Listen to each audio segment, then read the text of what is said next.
आंखों से अश्रु निकल रहे हैं। जिस ओर हमारे सरकार गए हैं उस ओर देख करके देख दक्षिण दिशा है ही ना है। दक्षिण दिशा की ओर देख करके वो अश्व हिनहिना रहे हैं। निषाद राज ने सोचा कि जिसके वियोग में पशु ऐसे विकल हैं, पता नहीं उस राज्य के प्रजा की स्थिति क्या होगी, उनके माता पिता कैसे जीवित रह पाएंगे। श्री राम के वियोग में कहा नहीं जा सकता है। न चाहते हुए भी सुमंत जी को भेजा जाता है अयोध्या के द्वार पर। वहां तक निषाद राज के सेवकों ने इन्हें पहुंचाया है। सुमंत जी महाराज अयोध्या जाना नहीं चाहते। वो उनके मन में यही विचार पर आता रहता है कि मैं जाकर के क्या उत्तर दूंगा जब अयोध्या वासी मुझसे पूछेंगे, सुमंत मेरे प्राण धन को तुम ही हमारे बीच से उठा करके लेकर के चले गए थे, हम तो उनके साथ चल रहे थे और तुमने हमसे उनका वियोग करवा दिया, कहां मेरे प्राण धन को छोड़ आए हैं, मैं क्या जवाब दूंगा। जब महाराज दशरथ जिनके प्राण श्री राम के लिए रुके हुए हैं, जब वो दौड़ करके मुझसे पूछेंगे कहां है मेरा राम, तो मैं क्या जवाब दूंगा। कौशल्या मैया जब मुझसे पूछेंगी, जिस प्रकार से कोई गैया अपने वत्स की प्रतीक्षा करती है उस तरह से प्रतीक्षा करती हुई कौशल्या, और जब वो मुझसे पूछे कि मेरा राम कहां है, मैं क्या उत्तर दूंगा उन्हें। अह मंद मन अवसर चूका, ए मंद मन चूक गया, श्री राम के वियोग में तेरे प्राण क्यों न निकल गए। अभी भी समय है, तुम्हारा हृदय दो टुकड़ों में बट जाता, तुम्हारा दिल फट जाता और तुम मर जाते। यहाँ पर अयोध्या में जाकर के लोगों को क्या बताना चाहता है, तो सुमंत तू जीवित क्यों है। महाराज सुमंत इसी प्रकार से सोच रहे हैं। तुलसी बाबा ने कुछ उदाहरण बताया है। सुमंत इस प्रकार से विचार सोच कर रहे हैं, पछतावा कर रहे हैं, जैसे कोई व्यापारी जीवन भर उसने धन कमाया हो और धन कमा करके सारा पोटली बना करके अपने घर वापस चला आ रहा हो और रास्ते में उसके जीवन भर की कमाई खो जाए। तो जिस प्रकार से वो व्यापारी परेशान होता है, उसी प्रकार से सुमंत जी महाराज परेशान हो गए। जिस प्रकार से किसी पतिव्रता स्त्री का पातिव्रत्य धर्म जिसने अपने जीवन पर्यंत निवाह किया हो और उसका पातिव्रत्य धर्म खंडित हो जावे, जिस प्रकार से वो पतिव्रता स्त्री सोच करती है, उसी प्रकार से सुमंत सोच कर रहे हैं। जीवन भर जिस ब्राह्मण ने धर्म का पालन किया, कभी अधर्म के पथ पर नहीं चला, कभी उसने ऐसा जीवन में कोई कार्य नहीं किया कि धर्म की हानि हो जावे, और मरते समय गंगा जल के नाम पर किसी ने उसे शराब पिला दी, और जब उसे पता चलता है कि शराब पी लिया है मैंने, तो जिस प्रकार से वो ब्राह्मण सोच करता है, उसी प्रकार से सुमंत जी सोच करता है।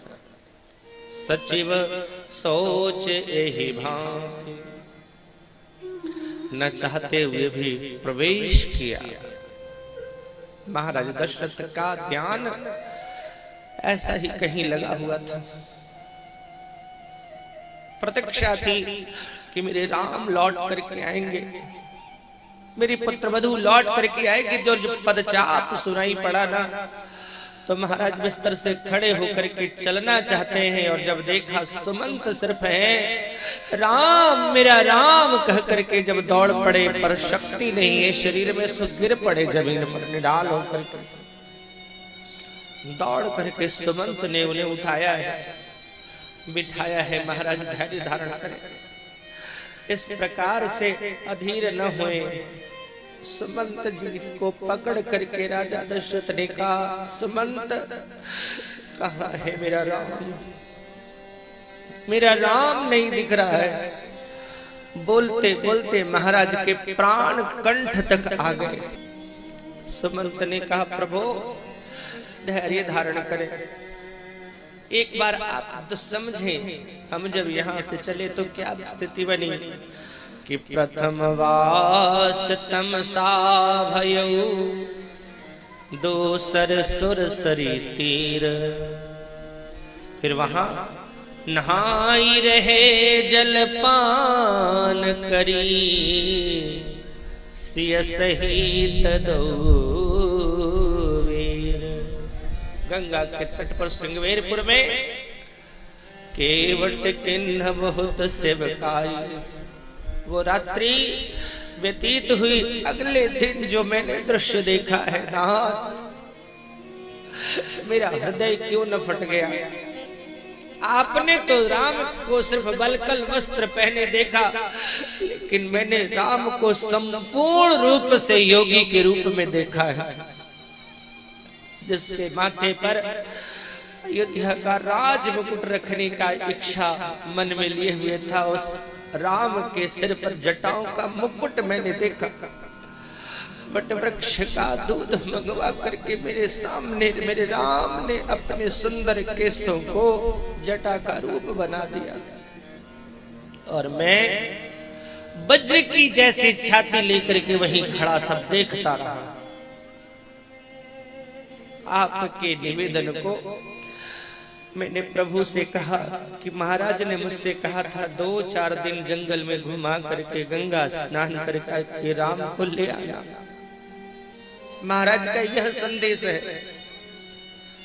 पर सत्य संग राम नहीं माने। सीता जी से भी मैंने विनती करी, और सीता जी ने भी धर्म की दुहाई दी है, पर नाथ लक्ष्मण ने कुछ कठोर शब्द का प्रयोग किया है आपके लिए।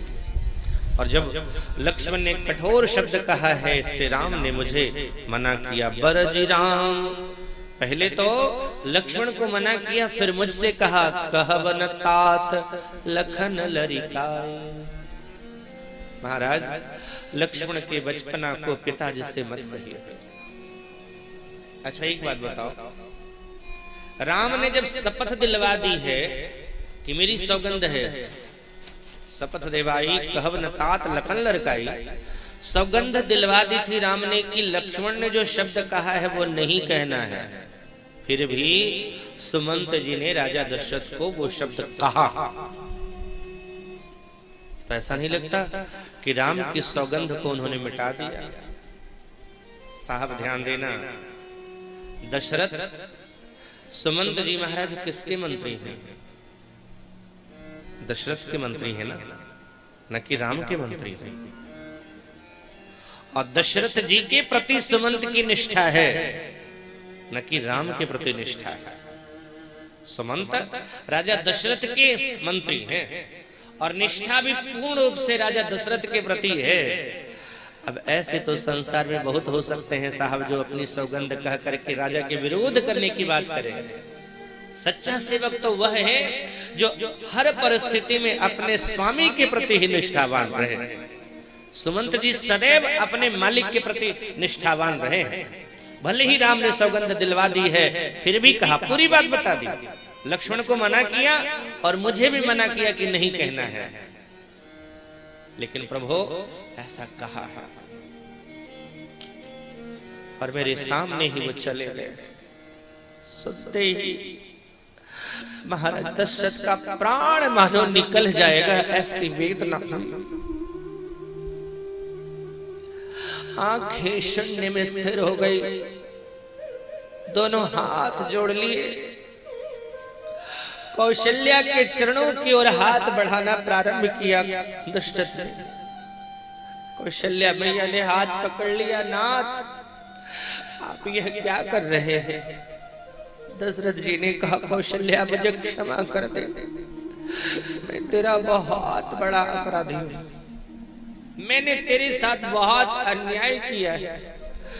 जिस पुत्र को पुरस्कृत करना चाहिए था, पुरस्कार देना चाहिए था, बिना किसी अपराध के मैंने तेरे पुत्र को जंगल भेज दिया। कि मेरे स्वभाव को क्या हो गया पता नहीं, विधाता क्या करना चाहता है, इसी बहाने मेरी मौत लिखी है। कौशल्या आज मुझे लग रहा है उस अंधे तपस्वी की बात सत्य होने वाली है। जब मैंने श्रवण कुमार को शब्द भेदी बाण से मार दिया था गलती से, और श्रवण ने जब बताया अपनी बात, और जब मैंने श्रवण की बात उसके माता पिता से कहा था तो माता पिता ने मुझे शापित करते हुए कहा था, तापस अंध साप सुधि आई। दशरथ, जिस प्रकार से मैं अपने पुत्र के वियोग में तड़प तड़प करके मर रहा हूं, एक दिन तू भी इसी तरह से अपने पुत्र के वियोग में तड़पेगा और मरेगा। आज उस अंधे तपस्वी की बात सच हो रही है। कौशल्या जी ने चरण पकड़ लिए। आप इस तरह से अधीर होंगे, अयोध्या डूब जाएगी महाराज। कर्णधार तुम अवध जहाज, श्री राम के शोक के सागर में हम सब डूब रहे हैं। अयोध्या वो जहाज है जिस पर सब अवधवासी सवार हैं और आप उसके नाविक हैं। अगर सागर में हिलोरे मारती है जो नाव को डुबाना चाहती है, ऐसी स्थिति में अगर नाविक धैर्य धारण करता है ना, तो उस जहाज को उस शोक के सागर से निकाल लेता है। लेकिन अगर अधीर हो जाएगा नाविक, डाल देगा अपना हथियार अपना पतवार, तो डूब जाएगी नाव। और सिर्फ नाव नहीं डूबेगी, नाव पर सवार जितने लोग हैं वो डूब जाएंगे। आज अवधवासी चढ़े हुए हैं और आप हैं नाविक। अगर आपने इस तरह से धैर्य खो दिया तो हम सब कहीं के नहीं रहेंगे। 14 वर्ष बीत जाएगा महाराज, बहुत जल्दी बीत जाएगा। राम फिर आएंगे, फिर उसी तरह से हम खुश होंगे जिस तरह से खुश रहते थे। लेकिन उसके लिए आपको धैर्य धारण करना पड़ेगा। और अगर इस तरह से अधीर हो गए ना, तो राम वापस आएगा भी तो क्या मिलेगा हमें, जब हमारे प्राणनाथ नहीं रहेंगे। कौशल्या, तेरा अपराधी कहते कहते महाराज की आंखें शून्य हो गई। और रघुनंदन प्राण प्रीते, तुम बिनु जियत बहुत दिन बीते। हा जानकी लखन हा रघुवर, हा पितु हित चित चातक जलधर। कहते कहते महाराज दशरथ राम राम कही, राम कही, राम राम कही राम, और तन परिहरी रघुवर बिरह। राव गयो सुर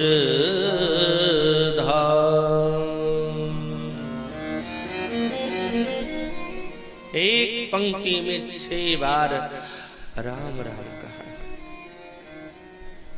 मरण सुधारने के लिए तो एक ही राम काफी है साहब। 6 बार क्यों कहा राम राम? एक संत कहते हैं 6 दिन हो गए थे राम के गए हुए, इसलिए 6 बार। एक संत कहते हैं नहीं, वस्तुतः खड़ाक्षर मंत्र का जाप किया। चूंकि मंत्र सार्वजनिक नहीं बोला जा सकता है। जोग जुगति तप मंत्र प्रभाव, फलिय तब ही जब करिय दुराऊ। महामंत्र कभी सार्वजनिक नहीं किया जाता है। लोगों की आदत होती है आजकल तो मंत्र भी कैसेट पर बजते हैं। पता नहीं क्या परंपरा चल पड़ी है। आजकल लोग दीक्षा भी देते हैं साहब, तो माइक ले लेंगे, माइक से दीक्षा देते हैं। और जब दीक्षा देंगे ना तो 15-20 मंत्र बोल देंगे, और 20 मंत्र बोलने के बाद कहेंगे जो तुम्हारा मन है वही मंत्र ले लो तुम। ये कौन सा तरीका, ये कौन सी पद्धति है, मुझे नहीं समझ में आया। दीक्षा की पद्धति जो वेद में बताई गई है, गुरु परंपरा है, आचार्य की जो परंपरा उससे होती है। वेश आचार्य की परंपरा, दीक्षा आचार्य की परंपरा है, तिलक आचार्य की परंपरा है, अपने मन से नहीं होना चाहिए। तो मंत्र सदैव गुप्त होता है, इसलिए तुलसीदास जी महाराज ने खड़ाक्षर मंत्र को कहना चाह रहे थे तो खड़ाक्षर मंत्र की जगह 6 बार राम राम कहा। राम राम कही राम कही राम राम कही राम। बाबा कहते हैं जियन मरण फल दशरथ पावा, जियत राम विधु बदन निहारा, राम बिरह करी मरण संवारा। यानी जीना मरना सब राम के साथ। जब तक जीवित रहे राम का दर्शन करते रहे, राम का नाम जापते रहे, राम से प्रेम किया, और जब राम जीवन से दूर हो गए शरीर त्याग दिया। इसीलिए महाराज दशरथ की वंदना करी तुलसी बाबा ने क्या कहा करके,